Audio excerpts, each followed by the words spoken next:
Hey everyone, and welcome back.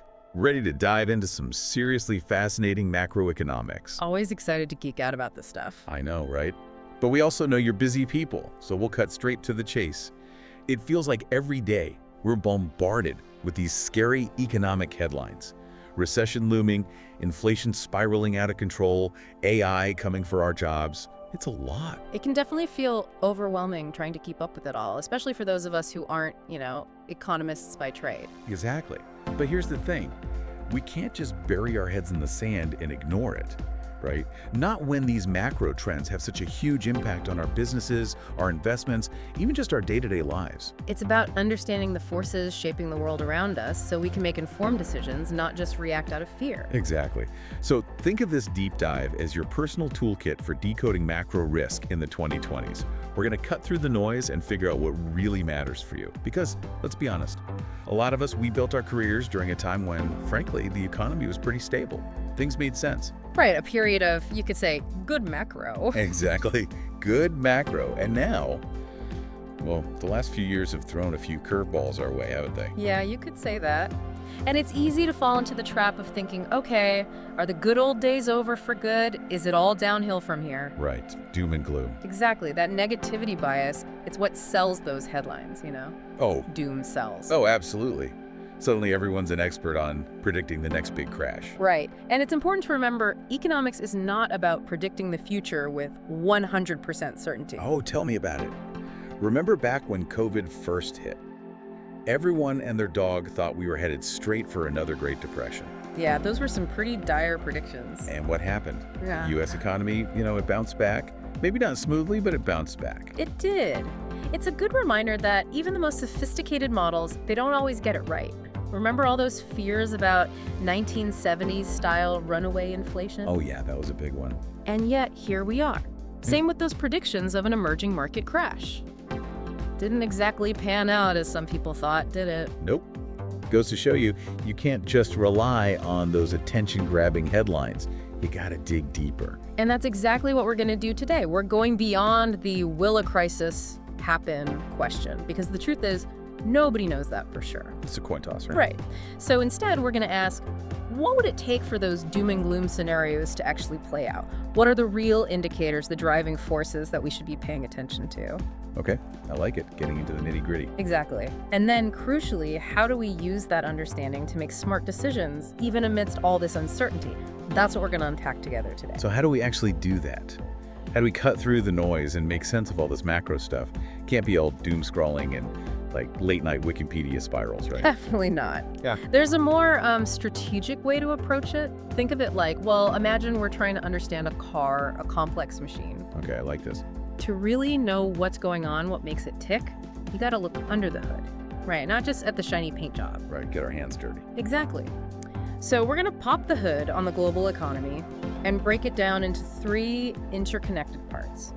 Think of these like the main components of that economic engine. Okay, I'm game. Let's pop that hood. What's the first part? First, we've got the real economy. This is the engine itself, the heart of it all. We're talking about the actual production of goods and services, factories humming, people working, new stuff being created. The real deal, the tangible stuff. Precisely. And within that, we'll look at those recession risks everyone's talking about, obviously, but also, importantly, the longer-term potential for growth. Where's that engine headed in the long run? And then, of course, we can't forget about technology. Right, especially all those headlines about AI changing everything. Exactly. AI, automation, how's that reshaping the very fabric of the real economy, not just the hype, Okay, so that's part 1, the engine itself. Now, part 2. The financial economy. Think of this as the plumbing of the system. Okay, keeping everything flowing. Exactly. Is money flowing easily where it needs to go? Can the system handle it when things get shaken up, those unexpected shocks? We'll explore things like debt. Oh yeah, debt, that's a big one. It sure is. How much is too much? Where are those, those hidden dangers lurking beneath the surface? And of course, we can't forget about those infamous economic bubbles. Remember the housing crash? Oof, yeah, don't remind me. Nobody wants a repeat of that. Exactly. So we'll unpack what causes those, how to spot them, the whole deal. And then finally, we'll look at the role of government stimulus, those attempts to, keep the engine running smoothly. Sometimes it needs a little boost, right? Right, a good jump start. Okay, so we've got the engine itself, the real economy, the plumbing, the financial economy. What's our third part? What's the final piece of the puzzle? The third part is the global economy. Picture this. Imagine those shifting tectonic plates, That's geopolitics. Oh boy, things can get shaky there. You said it. We're talking trade wars, shifting alliances, all those forces that can create a lot of uncertainty.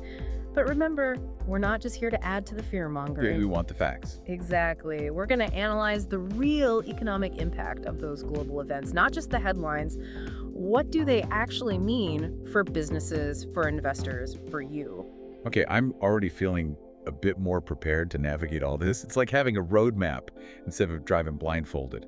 But let's be honest, even with a roadmap, there's still a lot of uncertainty out there, right? I mean, how do we even begin to make sense of it all? That's a great question, and it's something we'll definitely dig into. But I think one concept that's going to be really essential to understanding the 2020s, this decade that we're in, is, it's tightness.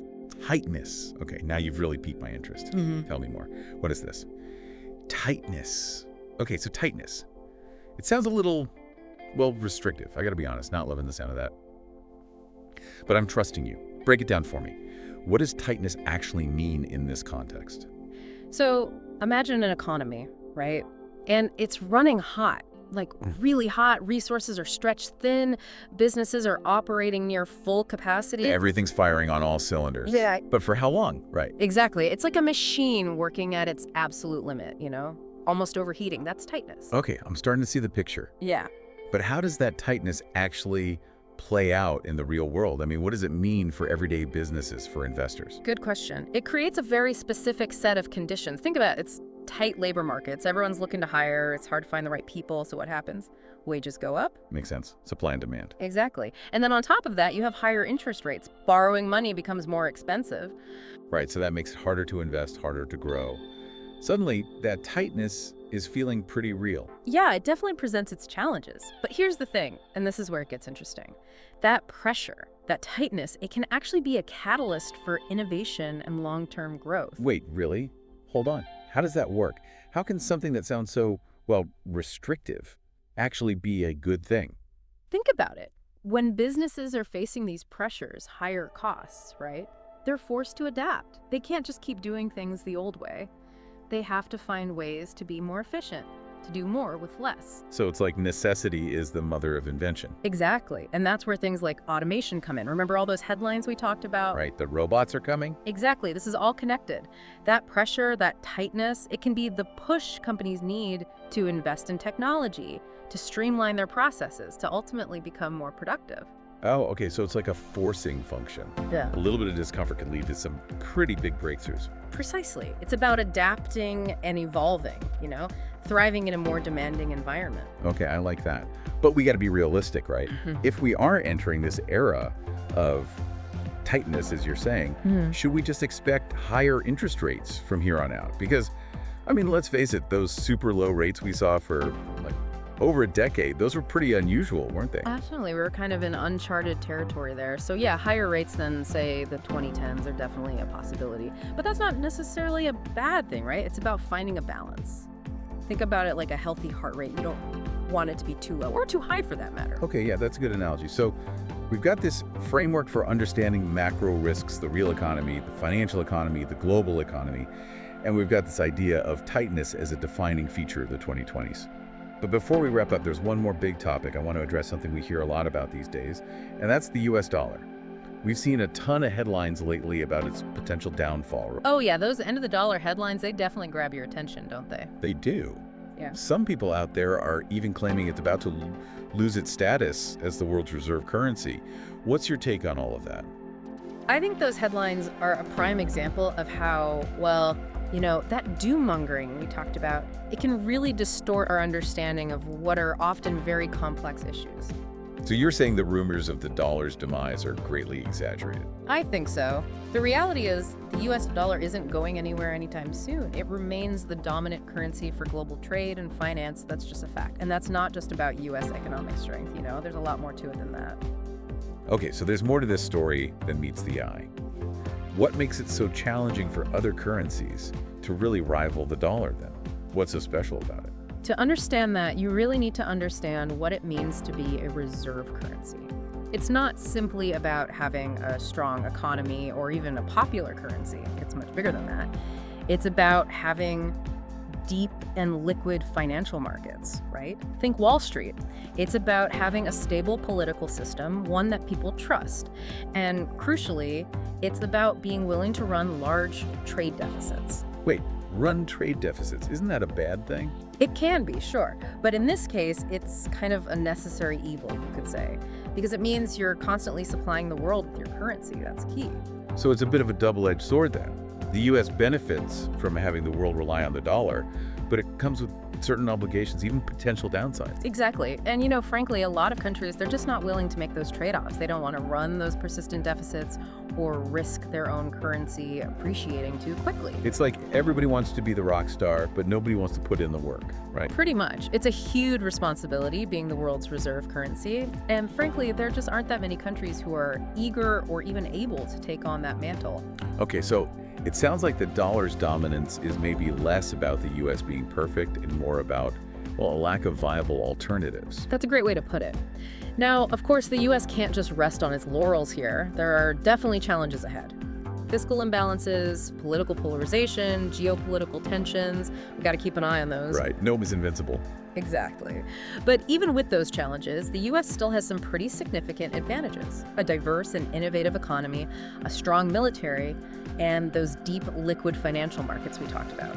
Those are big deals. Okay, that's reassuring. Sounds like those end of the dollar headlines might be a tad premature. But even with the dollar's continued dominance, you've made it clear that the 2020s are going to be interesting, to say the least, a time of significant change. So as we wrap up here, what's the most important takeaway you want our listeners to walk away with? It's funny, we often think of change as something to be feared, right? But the 2020s, they'll be different, no doubt. But different doesn't have to mean disastrous. There's opportunity in change. Exactly. For those who are willing to adapt, to be agile, to think differently, for those who can cut through the noise and really understand what's happening beneath the surface, I think the 2020s could be a time of tremendous opportunity. I love that. And hey, that's what we've tried to equip you with today, right? The tools to decode macro risk, to separate the hype from the reality, to make smarter, more informed decisions for your business, for your investments, for your life.